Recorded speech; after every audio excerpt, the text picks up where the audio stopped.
Interview में सफलता कैसे हासिल करें, इस पे हजारों आर्टिकल लिखे गए हैं, हजारों वीडियोस बनाए गए हैं। आपने उन्हें पढ़ा भी होगा, इन वीडियोस को देखा भी होगा। तो आप में से बहुत सारे लोगों ने जब मुझे रिक्वेस्ट किया कि मैं एक वीडियो बनाऊं कि इंटरव्यू में सफलता कैसे हासिल करें, तो मैंने ये सोचा कि मैं एक डिफरेंट पर्सपेक्टिव आपको देता हूं, जिससे आपको श्योर शॉर्ट कुछ बातें ऐसी पता चलें जिनसे आप इंटरव्यू में सफल हो सकते हैं। आप सबने ये तो सुना ही होगा कि इंटरव्यू में आप पहला इंप्रेशन अच्छा बनाएं, कंपनी के बारे में रिसर्च करें, इंटरव्यूअर के बारे में रिसर्च करें, वहाँ पे किस तरह से आंसर दें, किस तरह से अपने आप को ड्रेसअप करें। ये सब बड़ी कॉमन बातें हैं और बहुत कुछ लिखा गया है इनके बारे में। इनफैक्ट मैंने भी इसके बारे में काफ़ी ब्लॉग्स लिखे हैं और उनके लिंक मैं नीचे दे रहा हूँ। लेकिन जब मुझे ये कहा गया कि आप एक कुछ ऐसा वीडियो बनाएं जो कुछ यूनिक हो, तो मैं वापस गया अपने एक्सपीरियंस पे, जहां पिछले करीब 25 सालों से ऊपर में मैंने 10,000 लोगों से ज़्यादा को इंटरव्यू किया होगा और डिफरेंट लेवल्स पे, डिफरेंट ऑर्गेनाइजेशंस में मैंने इन लोगों को इंटरव्यू किया है। और मैंने कोशिश किया कि उनमें से कुछ जो मेरे एक्सपीरियंसेस हैं, कुछ ऐसा निकाल के लाऊं जिससे कि आपको फ़ायदा हो सके। तो ये कोई नॉर्मल बातें नहीं है जो मैं आपसे करूंगा, ये थोड़ी अलग हटके बातें होंगी। और अगर आप इस वीडियो को पूरा देखेंगे तो आपको पता चलेगा कि कैसे आप इंटरव्यू को एक डिफरेंट तरीके से अप्रोच कर सकते हैं, कैसे आप इसे थोड़ा दूर रह के देख सकते हैं, इसके बिहेवियरल एस्पेक्ट को समझ सकते हैं, इसमें क्या होता है वो समझ सकते हैं, इंटरव्यूअर का माइंडसेट कैसे काम करता है ये समझ सकते हैं, सो दैट आप उसके बारे में अच्छी तरह से तैयारी कर सकें, आप अपने आप को तैयार कर सकें, आप उसमें सफलता प्राप्त कर सकें। तो इस वीडियो को पूरा देखिएगा।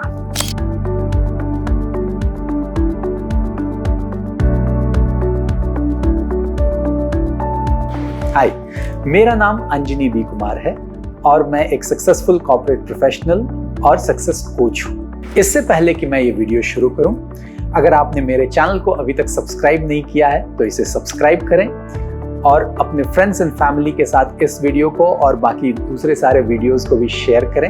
अगर आपके कोई क्वेश्चंस हैं, कोई सजेशंस हैं तो कमेंट बॉक्स में लिखें, मैं उनके जवाब दूंगा।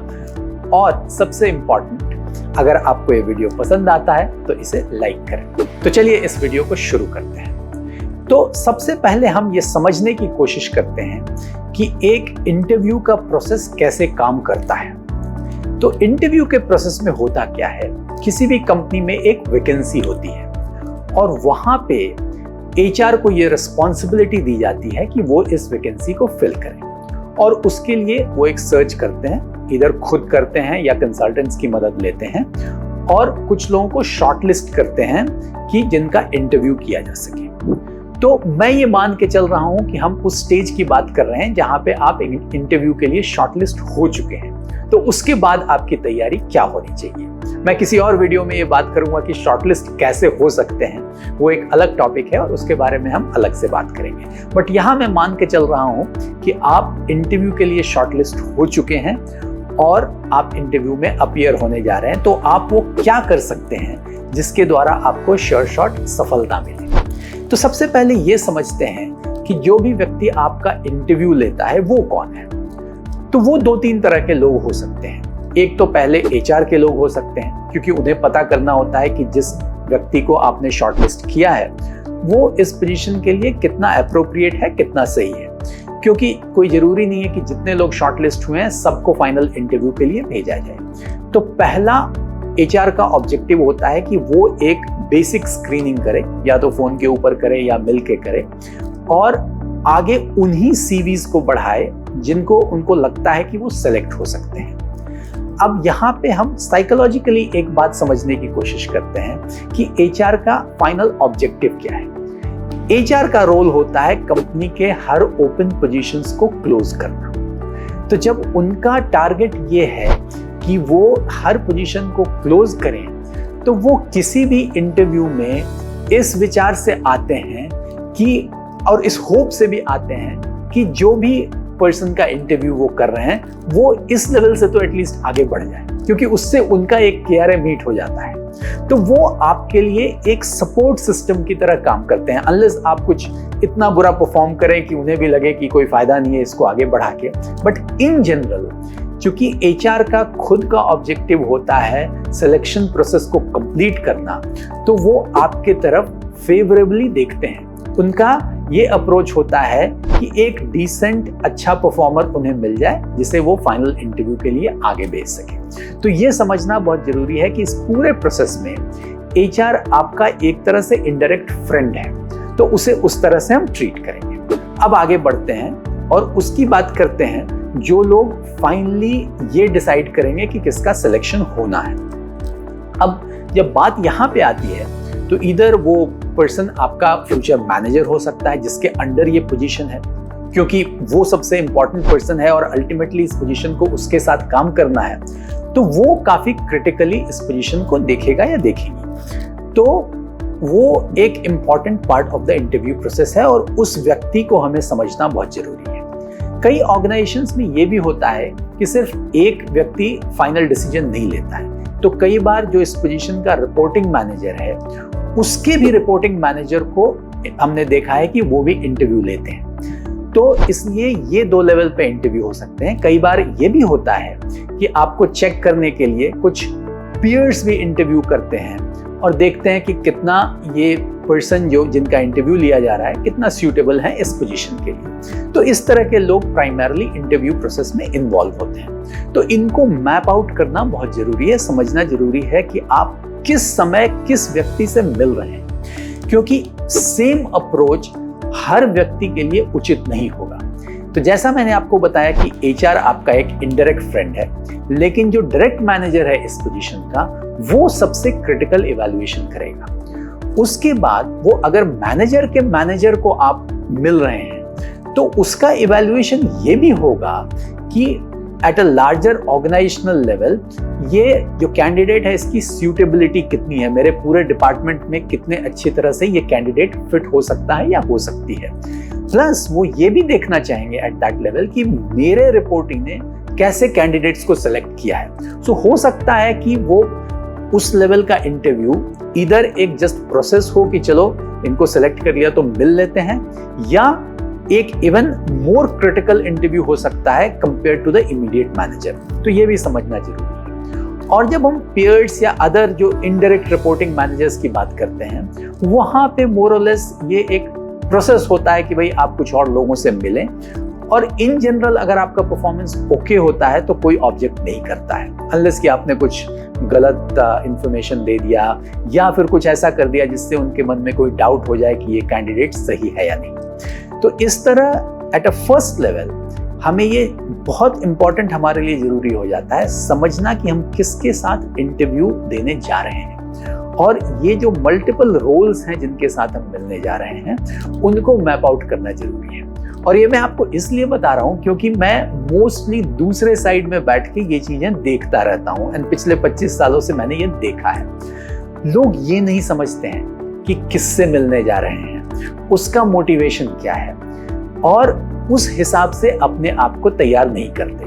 वो ये सोच के आते हैं कि मुझे ये नौकरी चाहिए, मुझे जस्ट अपने आप को इस तरह प्रेजेंट करना है कि मेरा बेस्ट सामने आए, और बाकी सामने कौन बैठा है इससे कोई मतलब नहीं है। नहीं, ये अप्रोच नहीं चलता है। तो इसलिए मैं थोड़ा सा आपको अलग अप्रोच बता रहा हूं, जहां पे आप ये देखना चाहेंगे कि सामने वाला कौन है, उसका क्या मोटिवेशन है, उसका क्या रोल है, और उस हिसाब से मैं इंटरव्यू को एड्रेस करूं। एक और बात जो समझनी बहुत जरूरी है, कॉर्पोरेट वर्ल्ड में सब लोग बहुत बिजी होते हैं, सबके पास बहुत काम होते हैं, और उनके लिए ये इंटरव्यू भी एक काम ही होता है। ऐसा नहीं है कि कोई बहुत सोच के बैठा हुआ है कि आज मुझे ये इंटरव्यू लेना है, इसमें मुझे बहुत सीरियसली क्वेश्चंस पूछने हैं। नहीं, वो एक normal day to day process के बीच में कुछ इंटरव्यूज भी डाले हुए होते हैं। तो अगर मेरे लिए भी अगर मेरा एक कैलेंडर होता है डेली का, तो उसमें मुझे दिखते हैं कि मुझे 2 इंटरव्यूज करने हैं, तो वो मेरे लिए भी एक तरह से एक टिक मार्क है कि मुझे उससे गुजरना है, वो प्रोसेस कंप्लीट करना है। ये अलग बात है कि मैं जब वो प्रोसेस कंप्लीट कर रहा हूं तो मैं कोशिश करता हूं कि मैं सबसे अच्छे कैंडिडेट को सेलेक्ट करूं। लेकिन कई बार ऐसा होता है कि आप इतने बिजी हैं, भाग दौड़ में फंसे हुए हैं और उसके बीच में आपको इंटरव्यू भी करना है, तो ये एक तरह का एक एडिशनल काम हो जाता है, जो कई बार लोगों को ये रियलाइज होता है कि मतलब किसी तरह ये इंटरव्यू करके चलो आगे निकलते हैं, अनलेस कि वो डायरेक्ट रिपोर्टिंग मैनेजर इंटरव्यू ले रहा हो जिसके अंडर ये पोजीशन काम कर रहा हो, तब ये सीरियस इंटरव्यू होगा।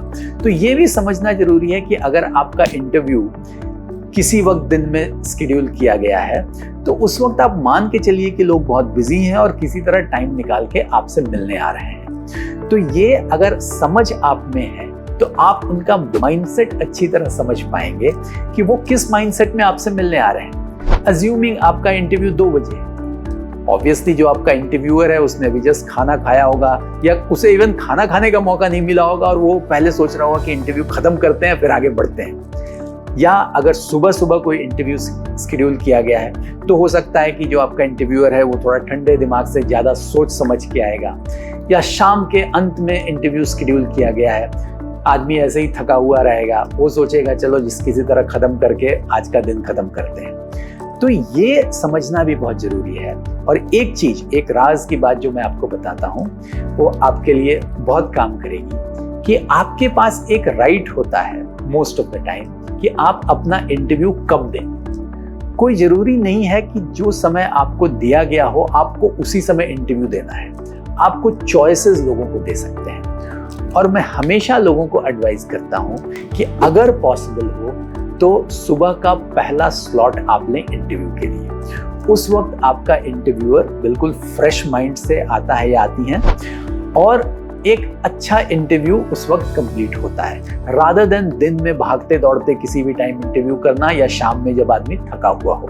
तो ये एक बात को आप गांठ बांध लीजिए, जहां भी आपके पास मौका मिले आप सुबह का स्लॉट मानिए। तो हमने 2 चीजें समझी, एक हमने समझा वो रोल्स जो आपका इंटरव्यू लेंगे और दूसरा ये समझा कि वो इंटरव्यू के समय उनका माइंडसेट कैसा हो सकता है, वो किस तरह से आपको ट्रीट कर सकते हैं। तो ये 2 चीजें जब आप समझ गए हैं तब हम आगे बढ़ते हैं। जो तीसरी चीज जो इंपॉर्टेंट हो जाती है वो आपको ये समझना है कि नॉर्मली इंटरव्यू प्रोसेस में हम जाते हैं तो अपने बारे में बात करते हैं, अपने आप को एक्सप्लेन करते हैं और इसमें कुछ गलत नहीं है, ये बिल्कुल सही है, करना भी चाहिए। लेकिन एक चीज जो हम भूल जाते हैं और जो मोस्टली मैंने देखा है, मैंने भी जब मैं इंटरव्यू करता रहता हूं, मैं लोगों के साथ ये रियलाइज करता हूं कि वो एक अपना एजेंडा लेके तो आते हैं लेकिन जो इंटरव्यूअर का एजेंडा है वो भूल जाते हैं, उसके बारे में ध्यान नहीं देते, उसके बारे में कोई रिसर्च करके नहीं आते। वो बहुत जरूरी है। और जब मैं दूसरी तरफ बैठता हूं तो मैं ये एक्सपेक्ट करता हूं लोगों से कि जिससे मैं मिल रहा हूं उसे पता हो कि मैं ये पोजीशन क्यों हायर कर रहा हूं, इसमें मुझे क्या चाहिए। क्योंकि अगर वो अपना एक स्किल सेट, अपनी एक कैपेबिलिटीज लाके मुझे एक्सप्लेन कर रहा है या कर रही हैं तो वो इंपॉर्टेंट है, वो मुझे जानना जरूरी है। बट साथ साथ उससे ये भी जानना जरूरी है कि मेरी क्या जरूरत है, क्योंकि हायर तो मैं कर रहा हूं, पैसे मैं दूंगा। तो ये तीसरी चीज है जिसे आप अच्छी तरह समझ लें कि हमेशा सामने वाले का क्या एजेंडा है उसको समझें, उसको आपकी जरूरत क्यों है उसको समझें। अपनी जो पिच है इंटरव्यू में इस तरह बनाएं जो वो रिक्वायरमेंट जो सामने वाले की है उसको एड्रेस करें। इट्स नॉट अबाउट कि आप सिर्फ अपने बारे में बात करें, आप इंटरव्यूअर को ये दिखाएं कि उसकी जरूरत आपके हायर होने से कैसे पूरी होगी। अगर आपका पिच इस डायरेक्शन में बना हुआ रहेगा तो चांसेस बहुत हाई हैं कि आपको इंटरव्यू में सफलता मिलेगी। तो ये तैयारी की बात है। तो पहले से आपको तैयारी करनी होगी कि अगर आप एचआर से मिल रहे हैं तो आप किस तरह से अपने आप को प्रेजेंट करें, क्योंकि उनका काम सिर्फ ये है कि वो आपको शॉर्टलिस्ट करके आगे लेके जाएं। दूसरा, अगर आप डायरेक्ट मैनेजर से मिल रहे हैं तो आप कैसे कन्विंस करें उस पर्सन को कि मैं आपकी टीम के लिए बेस्ट चॉइस हूं। अगर आप उसके मैनेजर के मैनेजर से मिल रहे हैं तो कैसे कन्विंस करें उस सीनियर पर्सन को कि आप एक लॉन्ग फ्यूचर देखते हैं इस कंपनी में, कैसे आप ग्रो कर सकते हैं इस रोल में। अगर आप किसी इनडायरेक्ट रिपोर्टिंग मैनेजर को मिल रहे हैं तो कैसे इंश्योर करें कि मीटिंग एक अच्छे नोट पे खत्म हो और आप कन्विंस कर सकें उसको कि आप इस पोजीशन के लिए राइट चॉइस। तो ये चीजें बहुत इंपॉर्टेंट हैं आपके लिए पहले से तैयार होके जाना। आपने नॉर्मली जो ब्लॉग्स और वीडियोस में देखा होगा, लोग कहते हैं कि आप थोड़ा रिसर्च करें कंपनी के बारे में, इंटरव्यूअर के बारे में। बिल्कुल करें, वो भी जरूरी है, लेकिन एक एडिशनल एस्पेक्ट जो मैं यहाँ पे ऐड कर रहा हूँ वो है कि आप कैसे उनका मोटिव समझें और उसको एड्रेस करें। बिकॉज अगर आपने वो एड्रेस कर दिया तो आपको सफलता पक्की मिलेगी।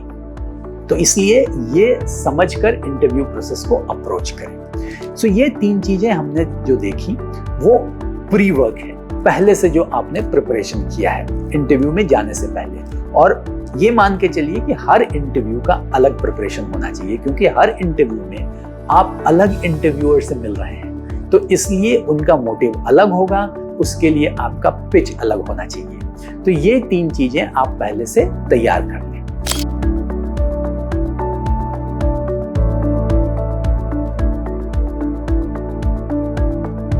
सो आई एम श्योर आपको ये वीडियो पसंद आया होगा। अगर आपको पसंद आया है तो इसे लाइक करें, अपने फ्रेंड्स एंड फैमिली के साथ शेयर करें, और अगर आपके कोई सवाल हैं, कोई डाउट्स हैं, तो मुझे कमेंट बॉक्स में लिखकर क्वेश्चन पूछें, मैं उनका जवाब दूंगा। मैं आपसे फिर मिलूंगा एक और वीडियो के साथ। तब तक के लिए थैंक यू वेरी मच।